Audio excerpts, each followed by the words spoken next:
एक बार सभी श्याम प्रेमी जयकारा लगाएंगे खाटू वाले श्याम बाबा का। श्री श्याम धनी की जय। जय श्री श्याम, जय श्री श्याम बाबा। हारे का सहारा बाबा श्याम हमारा।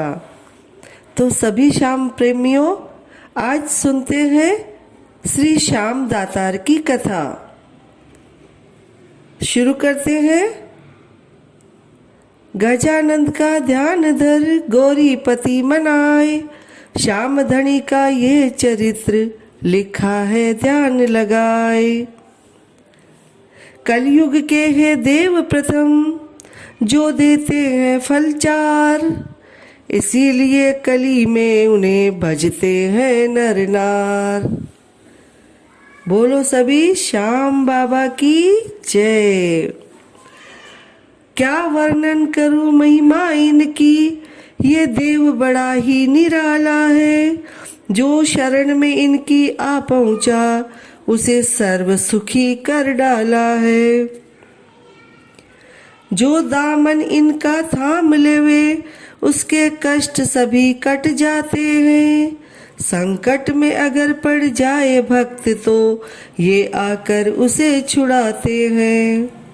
ये कथा बहुत पुरानी है, द्वापर का अंतिम पसारा था। उस मायापति की माया में कलयुग का शुरू नजारा था। महाभारत के युद्ध की एक गाथा तुम्हें सुनानी है। इन श्याम धनी के महादान को ये एक छुपी निशानी है। सब समय समय का चक्कर है, बिन समय न कुछ हो पाता है। जब समय पलट जाता है नर का, तब क्या से क्या हो जाता है। थे कौरव पांडव भाई भाई, पर भाईचारा रहा नहीं। आपस की खींचातानी में कुछ कुल में बाकी रहा नहीं। थे धर्म युधिष्ठिर उस कुल में, पर धर्म धर्म से पला नहीं। पापी दुर्योधन के आगे कुछ चारा उनका चला नहीं। संकल्प था दुर्योधन का, जीते जी इन्हें मिटा दूंगा। मिट जाए चाहे संसार सभी, पर नामो निशान मिटा दूंगा। एक रोज छली दुर्योधन ने एक सुंदर खेल रचा डाला। उस खेल खेल में पापी ने विष भीम बलि को दे डाला। मूर्छित हो गया जब भीम बलि, दरिया में उठाकर डाल दिया। मानो दुर्योधन ने ऐसे जीवन का कांटा निकाल दिया। ऐसी हालत में भीम जिस समय नागलोक में जा पहुंचा, वासुकी नाग की कन्या का मानो सुहाग आ पहुंचा है। वासुकी नाग को एक समय माँ पार्वती ने वचन दिया, होवे कन्या उत्पन्न तेरे ऐसा सुंदर आशीर्वाद दिया।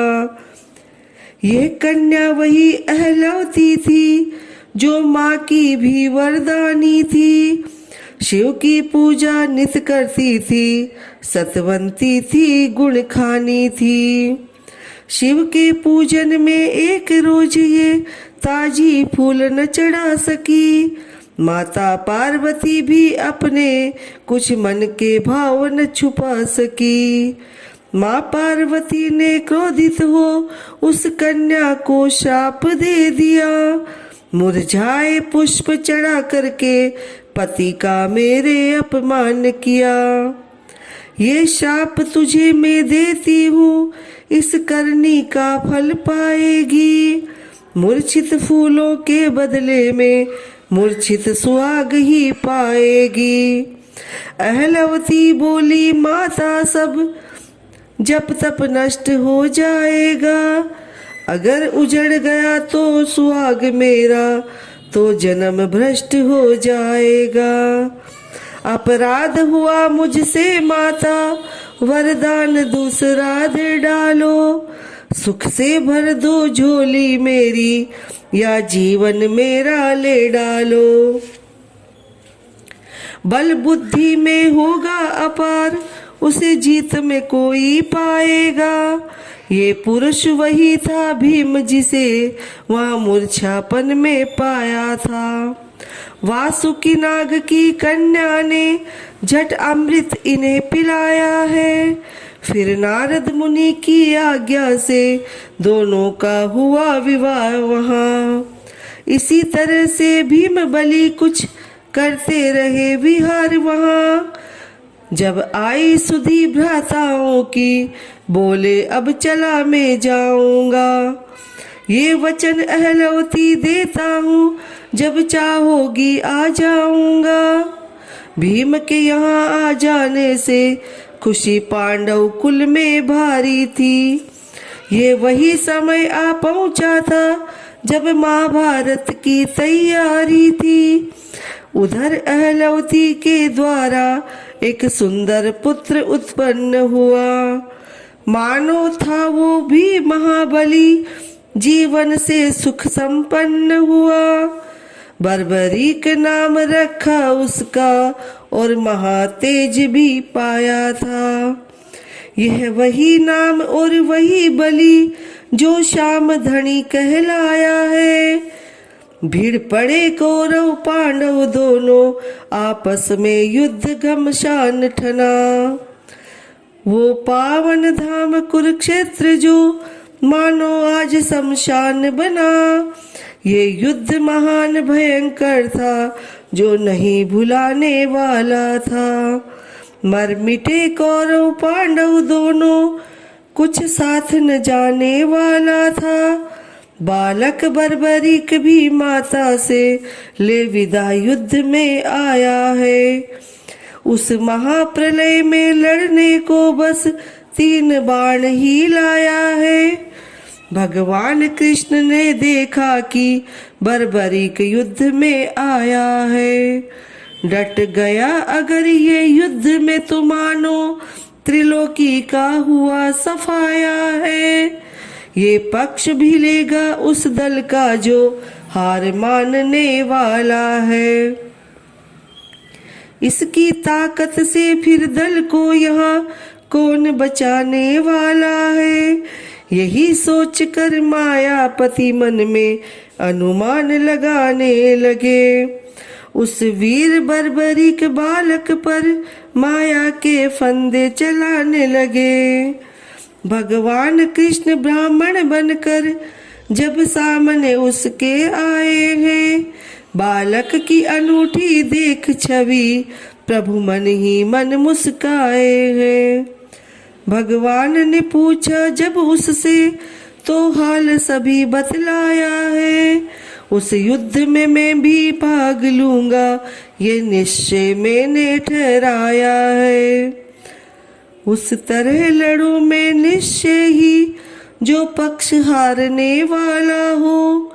अरमान करूं पूरे उससे, जो उन्हें मारने वाला हो।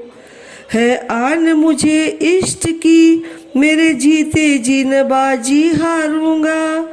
बस इन्हीं 3 बाणों द्वारा त्रिभुवन को मैं सहारूंगा।